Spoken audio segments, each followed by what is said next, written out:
after this short break, I have a few informations to you. For the lunch, we will have after 2 o'clock. It's possible to buy a lunch package for 14 dinar, which includes a lunch. So after the session, you can outside buy this lunch package. We will eat in the garden outside. It's also like that all those who have not a smartphone or a phone from here in Tunisia, a foreign phone, they can get a SIM card, because we will use it in the voting procedure. As you know, we have invited Tunisian citizens to propose citizen initiatives during the recent days, and there are a series of proposals, and each day we will vote on one of these by the phone. So if you have a local Tunisian SIM card, you can participate in this vote, but also, of course, through the internet. We will explain that. It will be at about 4 o'clock. Again, also, it's important to say that we are live broadcasting this forum at 2015globalforum.com, and you can also participate in the social dialogue, social wall dialogue on live people2power.info, and using the hashtags Globe415 and Citizen Power.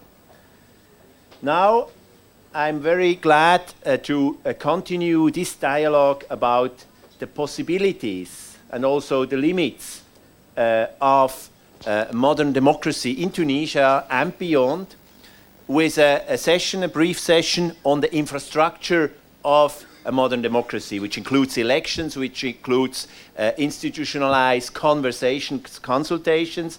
And initiating this session, we would like with the key person for the electoral process here in Tunisia, Mr. Mohamed Shafik Sarsar. He's the chairman of the Independent Tunisian Election Commission, and he will certainly share with us some of these important experiences you have made in the recent years, and you have the floor.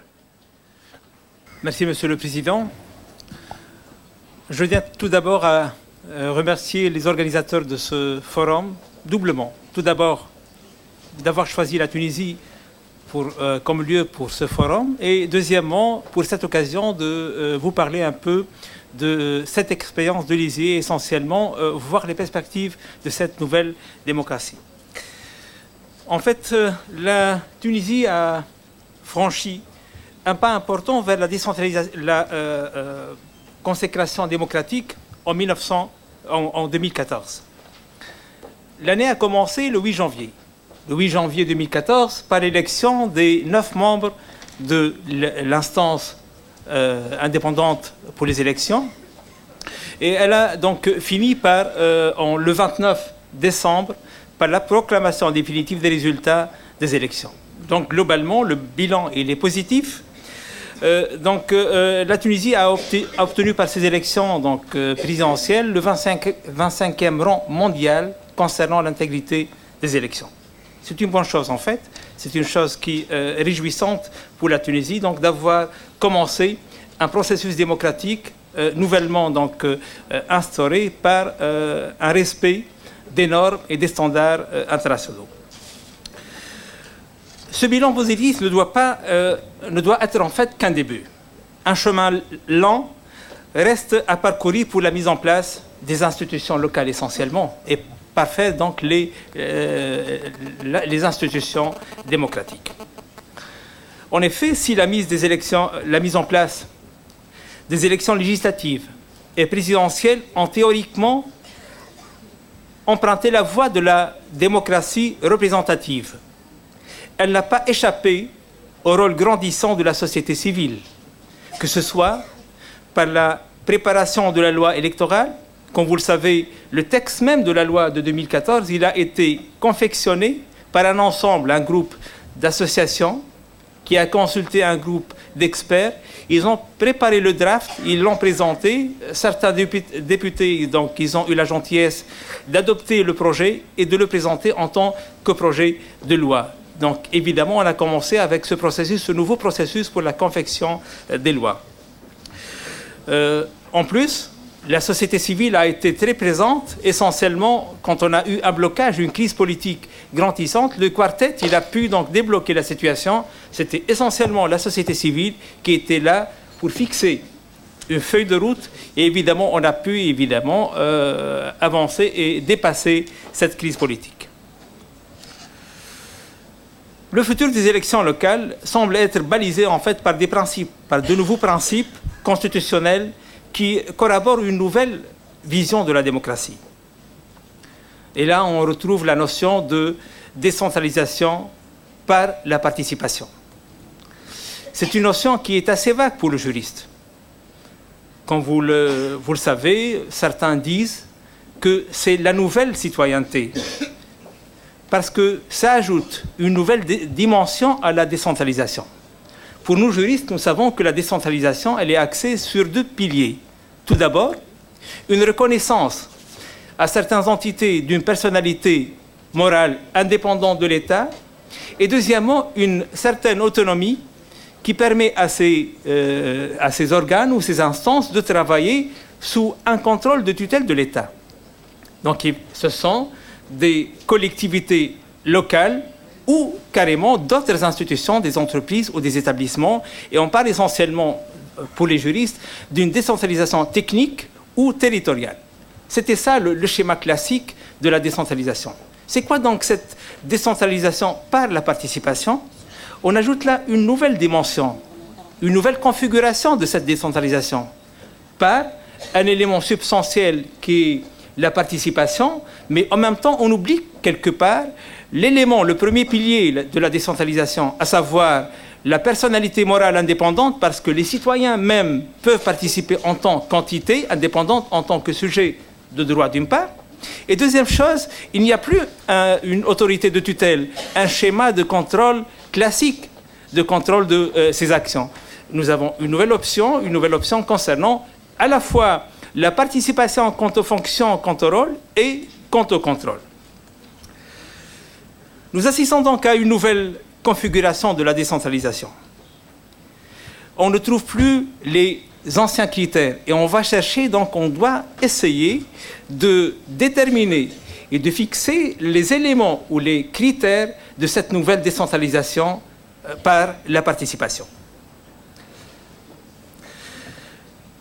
Nous avons là un article très important qui a été déjà cité par le professeur Ayad Ben Achour, l'article 139, qui dit « Les collectivités locales adoptent les mécanismes de la démocratie participative et les principes de la gouvernance ouverte, afin de garantir la plus large participation des citoyens de la société civile et la préparation de projets de développement et d'aménagement du territoire et le suivi de leur exécution conformément à la loi. » Voilà donc certaines balises qui vont essayer d'ouvrir de nouvelles perspectives au mode et à la démocratie, et disons-le, à une nouvelle forme de démocratie. Ce n'est plus la démocratie représentative. Et d'ailleurs, on a eu un débat avec le professeur Gross la dernière fois concernant la pratique du référendum en Tunisie. En Tunisie, on l'a fait une seule fois. C'était en 2002. Et c'était une de mauvais souvenirs, en fait. L'histoire du référendum en Tunisie est une histoire qui n'est pas jouissante du tout. Le référendum a été introduit pour la première fois en Tunisie en 1976. Ça a été introduit sous forme d'un monstre à trois têtes. Et l'idée, c'était de ne pas l'appliquer du tout. En 2002, c'était la première fois qu'on applique le référendum. Et c'était pour un objectif tout autre que la démocratie. Ben Ali a voulu faire glisser la modification de l'article 40 pour se représenter une troisième fois, contrairement à la Constitution, par une révision constitutionnelle. Il y avait 39 articles, mais en fait, si on cherche, c'était réellement l'article 40, un petit paragraphe de l'article 40. Donc le référendum n'a pas cette histoire, n'a pas cette assise qu'ont les Suisses à titre d'exemple. Donc la question qui se pose aujourd'hui, comment peut-on réussir le passage d'un modèle de démocratie représentative axé sur la centralisation de l'État, la conception jacobine de l'État, vers une nouvelle conception de la décentralisation participative.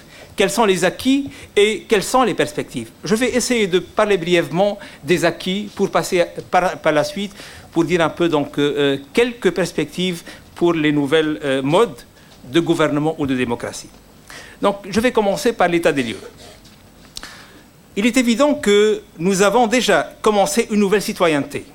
Déjà à travers le mode représentatif du gouvernement pendant les 4 années de notre histoire transitionnelle, et le professeur Ayad Ben Achour, il a évidemment excellemment parlé donc, de cette expérience. Je ne vais pas donc ajouter à ce qui a été dit. Donc, je vais peut-être ajouter une seule chose. C'est que nous avons essayé cette nouvelle conception du consensus. Nous avons essayé tout pour avoir ces textes actuellement. Et finalement, nous avons tenté une expérience avec la société civile. Rappelez-vous que le projet de la Constitution a été discuté avec la société civile, a été discuté avec les étudiants. Donc cette tentative de présenter le texte et d'ouvrir un débat sur ce texte a été un échec total. Pourquoi? Parce que les présents n'étaient pas des échantillons représentatifs de la société. Et deuxièmement, le débat autour du texte est devenu une contestation autour d'une position politique.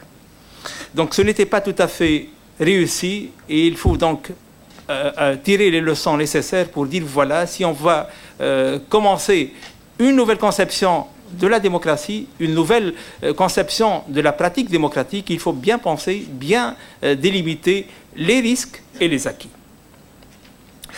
Dans ce sens, l'ISI a essayé de s'ouvrir, bien que cette nouvelle institution, comme vous le savez, élue le 8 janvier 2014, elle a commencé donc à travailler dans des conditions extrêmes. Elle a essayé de pratiquer une certaine ouverture sur la société civile, commençant tout d'abord par les recrutements. Donc on a commencé une nouvelle pratique en Tunisie, c'est tout d'abord de présenter la liste des candidats aux différents postes de l'ISI sur le site. Pour dire, voilà, à titre d'exemple, nous avons le directeur exécutif qui est le chef de l'appareil exécutif de l'ISI. On a présenté les candidats, la liste des candidats, pour dire, voilà, si vous avez une contestation, une objection, une opposition, voilà, présentez-la. Et on peut prendre ça en considération parce qu'il y a des conditions et on veut que l'ISI soit aidé par l'œil extérieur des autres intervenants. Même chose a été appliquée pour les responsables des IRI. Les IRI, ce sont les instances régionales. Nous avons 33 IRI, entre autres 6 à l'étranger. Et certains se rappellent sûrement que l'ISI a révoqué certains membres sur la base des contestations qui ont été présentées. D'ailleurs, l'un qui représentait les Tunisiens à l'étranger, il a été révoqué sur la base d'une vidéo qui a été présentée où il a pris la parole. Donc, on a essayé d'introduire cette nouvelle chose. Donc, essayer de faire participer, de s'ouvrir et finalement appliquer les 3 axes qui ont été présentés ce matin concernant cette gouvernance, cette nouvelle gouvernance. Finalement, concernant les bureaux de vote, on a fait de même donc pour essayer d'avoir la confiance pour que chacun peut participer, que ce soit, nous avons, pour avoir une idée, 50 000 entre présidents et membres de bureaux de vote.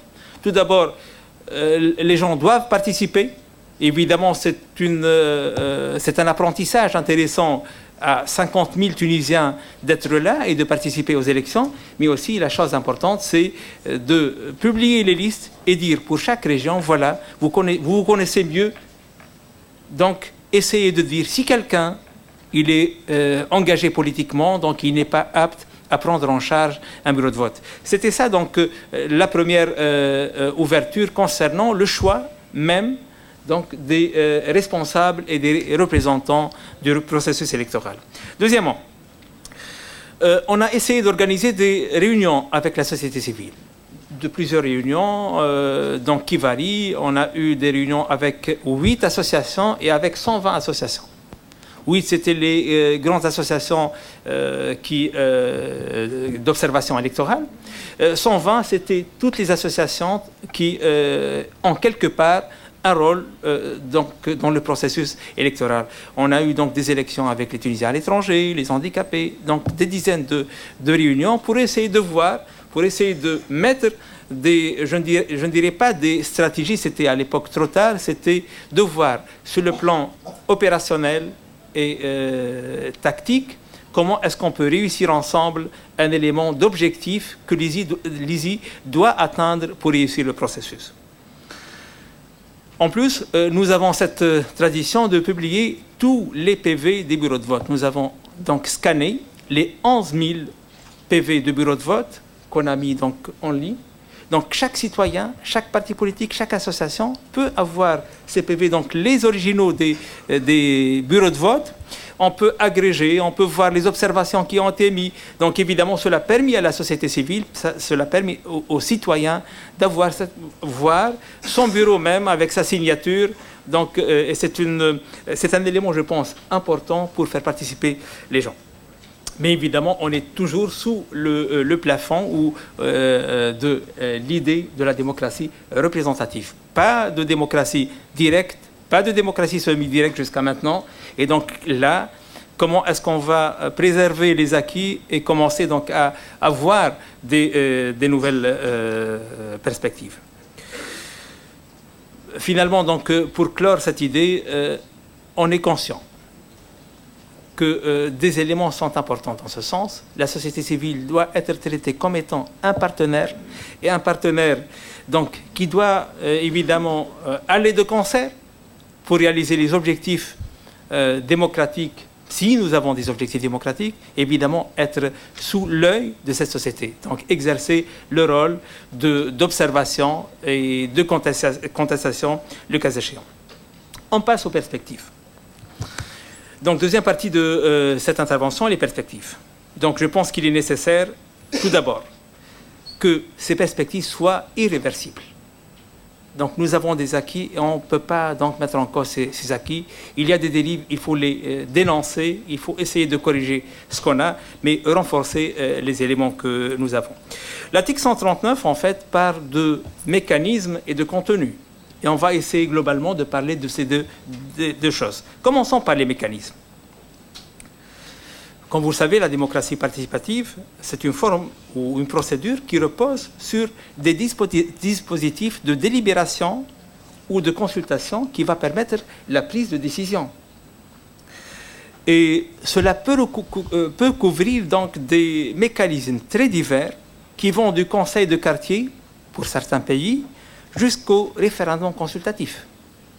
Et là, il faut penser à ces différentes techniques avec le plus. En fait, toujours, on doit chercher ce qu'on appelle l'effet utile. Est-ce que cette technique va faire avancer les choses ou plutôt cela peut créer en fait un flou ou peut créer donc des inconvénients qui peuvent donc altérer ce qu'on cherche.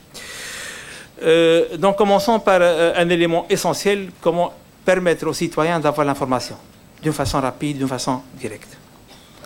La concertation avec les citoyens, que ce soit citoyens ou associations ou dans certains domaines qui sont différents. J'ai entendu qu'une municipalité a déjà commencé ce qu'on appelle le budget consultatif, donc c'est une chose assez intéressante. Donc le référendum, qu'est-ce qu'on peut faire pour le référendum local? Évidemment, il doit être prévu par la loi organique, il doit être bien conçu pour qu'il soit une réussite, pas donc un fiasco. Pensez aux pétitions des citoyens, mais évidemment, pensez aux pétitions des citoyens. Je vais surprendre quelques-uns. En fait, comme vous le savez, dans la démocratie, il y a ce qu'on appelle le mandat. Chaque représentant a un mandat. Le mandat, il est ou bien un mandat représentatif ou un mandat impératif. Le mandat impératif, c'est un mandat qui est personnel, c'est-à-dire que moi, j'ai voté pour ce représentant, donc il me représente. Deux, le contenu du mandat, il est limité, c'est-à-dire que je peux présenter un cahier de doléances pour lui dire, voilà, vous devez défendre ces points. Et troisième élément très important, il est révocable, c'est-à-dire que si les citoyens qui ont voté pour quelqu'un n'ont plus donc confiance en lui, ils peuvent révoquer ce mandat. Évidemment, introduire cet élément peut sembler assez démocratique. Mais finalement, les dérives, à travers l'histoire constitutionnelle et juridique de certains pays, a démontré qu'il peut être néfaste. En Tunisie, dans une période de transition, un élément pareil peut être un élément perturbateur, un élément d'instabilité assez grave. Donc, on part de pétitions, mais sans pour autant arriver, selon mon avis, à une révocation des mandats pour simple changement d'avis politique. Donc il y a d'autres éléments, d'autres techniques, d'autres mécanismes qu'on doit donc concevoir, qu'on doit fixer essentiellement après un débat avec la société civile, mais évidemment il faut toujours avoir en tête que voilà l'objectif qu'on cherche, voilà, et quand on analyse, il faut faire la distinction entre une démocratie stable et une démocratie en transition. On arrive au contenu. Le contenu, évidemment, doit chercher les trois objectifs qu'on a fixés au début. En fait, plus de transparence, plus de participation et plus de contrôle. Donc, ici, le professeur Ayad Ben Achour, il a évoqué un problème assez important, c'est le corporatisme. Avec le corporatisme, il y a d'autres dangers qui guettent la démocratie à travers la démocratie participative. Il faut donc prendre conscience de ces éléments, il faut bien penser à cela. Donc l'idée en fait, c'est qu'on veut réellement une démocratie participative qui va consolider l'idée même, la philosophie de la démocratie et ne pas arriver à quelques formes assez particulières de la démocratie. Comme vous le savez, il y a d'autres nouvelles démocraties. On parle de démocratie qui prend en charge le confessionnalisme en même temps, donc à titre d'exemple au Liban. Donc il y a plusieurs paramètres qu'on introduise et finalement ça peut conduire à des risques assez importants. J'arrive à la conclusion. La mise en place de ce nouveau mode démocratique ne doit pas se limiter à l'adoption des textes consacrant cette décentralisation participative, mais doit englober une stratégie pour la sensibilisation et la vulgarisation des concepts de la démocratie locale. Sinon, les techniques de la démocratie participative ne seront pas exemptes d'un dérive. Un dérive qu'on peut dire aristocratique, élitiste, dans le sens où c'est une minorité non élue qui se trouve réellement impliquée et finalement, une minorité non élue va imposer à tout le monde leur choix, peut-être corporatiste. Et merci.